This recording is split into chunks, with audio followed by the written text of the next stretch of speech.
Welcome to another episode of Love, Sex, Lies, and Reality Talk. Today I'm talking about the romance myth. What truly is romance and why do we focus so much on romance? I think that the key to understanding romance is understanding why romance exists in a relationship. Romance is the seductive part of the relationship. It's where all the lust happens. It's where all the control happens. And what you usually do with romance is to seduce your partner, to manipulate your partner, to coerce your partner to come into a sexual lust with you. And when you look at a relationship from the get go, if you're looking to be in a healthy relationship, romance shouldn't be your focus at the very beginning of the relationship. You have to ask yourself the question, what do you really know about this person that you're trying to get into a romantic relationship with? How are they in alignment with your core values? How are they in alignment with your goals? How are they in alignment with your relationship vision? And when you're not looking at all those things and you're focusing on romance, your goal in such a relationship is transactional. You're looking to seduce someone, to coerce someone to be in a relationship with you so that you can manipulate and control them in a way that you want. And when they're not succumbing to your method of control or to what your expectations were at the very beginning, you start to get angry with them, you resent them, you get bitter about the whole thing because what you were looking for was a transaction and the transaction did not happen. So now you're disappointed. And when you become disappointed, what you need to do is to learn the lessons from that experience and say to yourself, how did I self-sabotage? How did I come to a place where I was trying to connive with someone or coerce someone to be who I want them to be than them being who they are? What you discover is in the romantic, when you're going with the romantic mindset, the mask, they may package themselves, they may, pretend, they may create this persona that you've also idealized in your mind based on fantasies and illusions that you've created about this ideal partner. There's nothing such as an ideal partner in life. People are people, and people always would have their flaws, and you have to be able to accept people with their flaws. So when you create this idea in your head and you're looking for that idea, what usually happens is you meet someone you will speak with, have a conversation with, and they fall in line with that package of what you're looking for because they may also have the same idea of a partner. And so you package each other up, and when you begin to unwrap the box, you discover that the mask begins to fall off, and it's not who you thought they were that you're now meeting. And reality is, if you are not operating from a healthy place, you will continue to think that this romance, this fantasy, this illusion, this lust is what you really need in a relationship, and you can't really build on a solid foundation with that person from the get-go.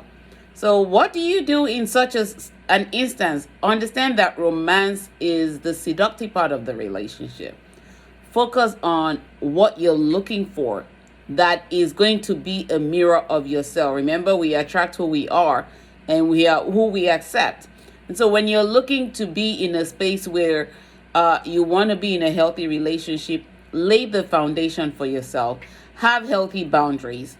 Be able to be vulnerable, to let your partner know your flaws. And when that person is truly meant for you, what they will tend to do with you is support you to overcome what those weaknesses are and turn them into strength. A healthy relationship is about support, is about collaboration.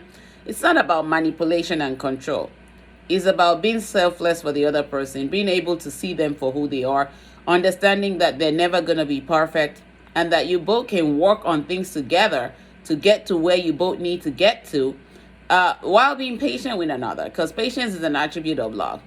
There's no true love in romance. What you find in romance is just a seductive lust, and it only gratifies your flesh. It doesn't feed your soul. And so when you're looking for a partner to grow with, look for someone that you can connect with on a soul level first. Because if you're not connecting on a soul level, guess what? You will connect on the flesh level with the fleshly desires, and desires are temporary. They may You may desire something today, you may crave for an ice cream today, like I've always shared with you, and tomorrow you don't want that ice cream because it's nauseating.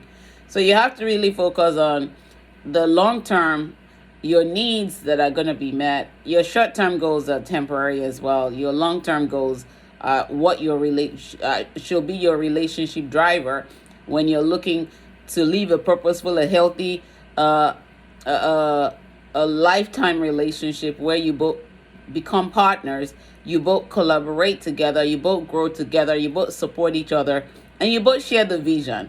Because if you lack the vision in your relationship, then what is the purpose of the relationship? The relationship may just be situationship or sexationship or friends with benefits. And when the benefits are over, remember those are also transactional relationships. They're not a healthy relationship. They're not based on true love. They're based on superficial love. I can be in a relationship with you for what I can get, not what I can give. And as long as I'm getting pacified, as long as I'm getting to manipulate and control you, as long as I'm getting to seduce you, as long as I can get you to get to coerce you into what I want, then I'm going to be getting it. But when you stop doing it, then you become the bad partner and the relationship may end. So what you're looking at is, I don't want to be in a transaction. What you're looking for is a relationship that will be a lifetime. If that's your goal and that's your mission. And if you have a vision for that, be patient. Be patient with yourself first. Work on yourself. Do the work in your life so that you're not going to be breadcrumbed. And that's another part of the romantic myth. People will breadcrumb you. People will gaslight you just to get into the romantic relationship. And if you've been someone with unhealed emotional wounds from childhood, and you've been looking forward to a rescuer, or you've been the fixer, what you will tend to do in the romantic relationship is just go with the flow and people please. And you will be breadcrumbed, you will be gaslit. You will sometimes think that you're the one doing something wrong, which is cognitive dissonance, and you will just give in to this partner who will manipulate and control you the way they want. And that will never be a healthy relationship. So take your time, look within and ask yourself, what am I really needing in my space? Meet those needs in your space. Do the healing work if you have unhealed emotional wounds.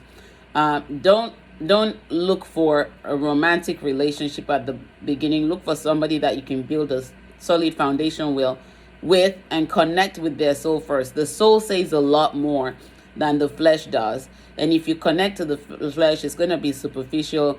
It's going to be lost. And lost is never going to be the same thing as love. Love is everlasting. Loss dies after a while. The feelings and the emotions that come with loss lead to consequences that you later suffer from. Some people get, sexual disease, transmitted diseases from loss when it comes to focusing on the romance, and that would be a lifetime thing that you will have to deal with. You have to look at yourself and say, what is it going to take for me to know myself so that I can understand this person when I come in contact with them, and they can be in alignment with the vision and purpose for my life, because you don't want to be wasting your time with time wasters anyhow. And you don't want to be in a relationship with somebody that's going to make you lose yourself. The goal of a relationship is for you to find yourself and to continue to evolve with your partner, as you also help your partner evolve in life. Well, that's all I have for today. Remember to never stop loving while living. When you stop loving, you stop living. When you stop living, it means it's time for the maker to go back to the maker. That's a quote from my book, Love, Sex, Lies, and Reality.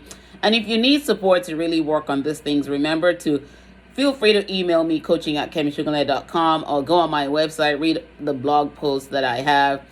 Several articles up there on relationships and how to make sure that you're getting into the right relationship. And if you're interested in coaching with me, again, feel free to email coaching@KemiSogunle.com, and I will be more than happy to work with you to build on a solid foundation of a healthy relationship that will be purposeful and will last a lifetime. You all have a great weekend. Talk to you soon. Take good care. God bless. Bye-bye.